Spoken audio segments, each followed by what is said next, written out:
नमस्कार मित्रांनो, 2 दिवस झालं काय आपण ब्लॉग टाकलेला नाही, कारण की आपल्या गाडीचं काम निघले.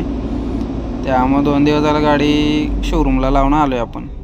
तर आपण आहे वाटेगावात, आता चाललो आहे आपण शोरूमला कोल्हापूरला. गाडी आपण तिकडंच लावली आणि आता आलो आहे काशेगावमध्ये. ही भावाची गाडी आहे बघा आपल्या, ती आता मुंबईवरून भरून आल्या. आता आपण चाललो आहे शोरूमला या गाडीमधून. भाव चालला आहे कोल्हापूरला खाली करायला, त्यामुळे आपण गाडीत बसून आता आलो इकडं शोरूमला पोचलो. तरी बघा गाडी पूर्ण आता हेड पण खोललं आहे गाडीचं. 2 दिवस झालं चेकिंगच चालू आहे बघा गाडीचं, पण काही प्रॉब्लेम भेटलेला नाही. आता तो पार्ट एक काढला हेडचा, तो आता जाणार आहे चेक करायला कोल्हापूरला.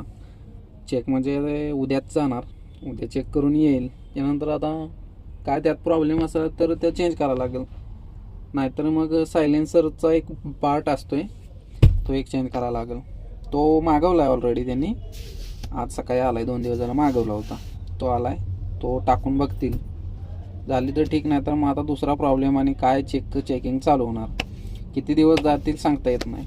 गाडी धंद्यात एकदा काय प्रॉब्लेम निघाला की गावात नाही तोपर्यंत गाडी उभाच राहते. त्यामुळे EMI वगैरे काय थांबत नाही. गाडी घेताना विचार करायला लागतोय बघा.